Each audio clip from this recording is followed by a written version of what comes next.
यानंतर जाणार आहोत जम्मू काश्मीरमध्ये। जम्मू काश्मीरमधल्या पुलवामामध्ये झालेल्या हल्ल्यानंतर आज घटनास्थळावर सर्च ऑपरेशन राबवण्यात आलं। यावेळी सीआरपीएफ महासंचालक याशिवाय अनेक अधिकारी उपस्थित होते। या संपूर्ण परिसरामध्ये ड्रोनद्वारे सर्च ऑपरेशन राबवण्यात आले। आपण बघतोय की पुलवामामधील घटनास्थळाची ड्रोनद्वारे पाहणी करण्यात येते। सर्च ऑपरेशन करण्यात आलेलं आहे आणि सीआरपीएफचे महासंचालक सुद्धा आणि त्याचबरोबर वरिष्ठ अधिकारी सैन्यातले सीआरपीएफचे सगळे या ठिकाणी पुलवामातल्या ज्या घटना घडलेली आहे हल्ल्याची त्या ठिकाणी उपस्थित असलेले आपल्याला पाहायला मिळत आहे।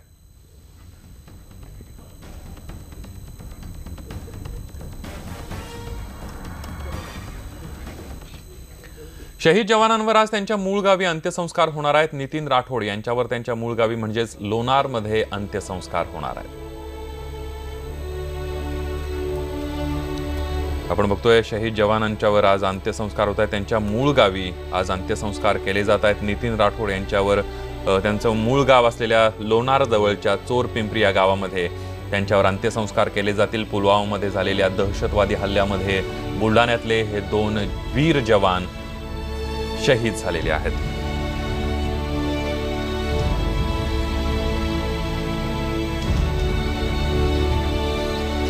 आणि याविषयीच अधिक माहिती घेऊयात। सिद्धार्थ गोदाम आपले प्रतिनिधी आपल्या सोबत आहेत। सिद्धार्थ, नितीन राठोड यांचं पार्थिव यायला किती वेळ लागेल आणि काय भावना आहेत तिथल्या? संदीप, नितीन राठोड शहीद नितीन राठोड यांचं पार्थिव औरंगाबादला आलं। त्या ठिकाणी व त्यांना मानवंदना देऊन आता ते पार्थिव जे आहे लोणार जवळील गोवर्धन नगर या ठिकाणी निघालेलं आहे। जवळपास 3 तास लागण्याची शक्यता आहे, कारण ते रोडनी येत आहे आणि जालन्यामध्ये शहीद नितीन राठोड यांना जालन्यातही मानवंदना देण्यात येणार आहे। त्याच्यामुळं जवळपास 3-3.5 तास या ठिकाणी लागतील। मात्र या ठिकाणी पूर्णचे पूर्ण जे आहे प्रशासन सज्ज आहे। लोकही खूप मोठ्या प्रमाणात या ठिकाणी आलेले आहेत। 3 ते 4च्या दरम्यान शहीद नितीन राठोड यांच्यावर अंतिम संस्कार होतील असा अंदाज या ठिकाणी व्यक्त केला जातोय। मात्र औरंगाबाद विमानतळावर मानवंदना दिल्यानंतर शहीद नितीन राठोड यांचं पार्थिव त्यांच्या गावाकडे निघालंय। अगदी धन्यवाद सिद्धार्थ, तुम्ही दिलेल्या संपूर्ण माहितीबद्दल।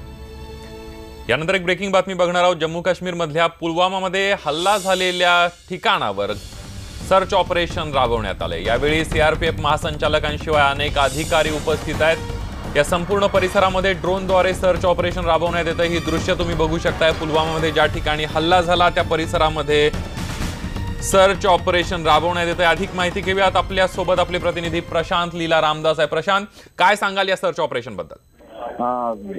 खास करून पुलवामाच्या घटनास्थळावरती दहशतवादी हल्ला केला होता, त्यामध्ये जवळपास 42 पेक्षा जास्त भारतीय जवान शहीद झालेले सीआरपीएफ जवान, त्या संपूर्ण परिसराचा आज केंद्रीय जे निमलष्करी दलाचे प्रमुख आहेत, महासंचालक सीआरपीएफचे, त्यांच्या नेतृत्वात अनेक अधिकाऱ्यांना सर्च ऑपरेशन राबवलं आणि या भागात ड्रोनद्वारे माहिती घेण्याचा प्रयत्न करण्यात आली, त्याचे शॉट्स घेण्यात आले, सोबतच फोटोग्राफी करण्यात आली आणि कशा पद्धतीने ही घटना घडली या भागाचा पुरावा जोडण्याचा प्रयत्न करतात। आणि महत्त्वाचं म्हणजे या सर्च ऑपरेशनच्या माध्यमातून कुठे चूक झाली याची देखील चौकशी आता सुरू झालेली आहे।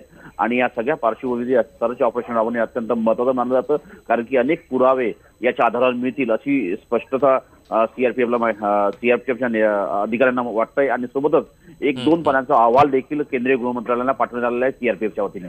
स्टुडिओ अगदी प्रशांत, धन्यवाद तुम्ही दिलेल्या संपूर्ण माहितीबद्दल। आपण बघतोय सीआरपीएफ महासंचालक सुद्धा घटनास्थळावर दाखल आहेत आणि सर्च ऑपरेशन ड्रोनच्या माध्यमातून हल्ला झालेल्या परिसरातलं सुरू आहे।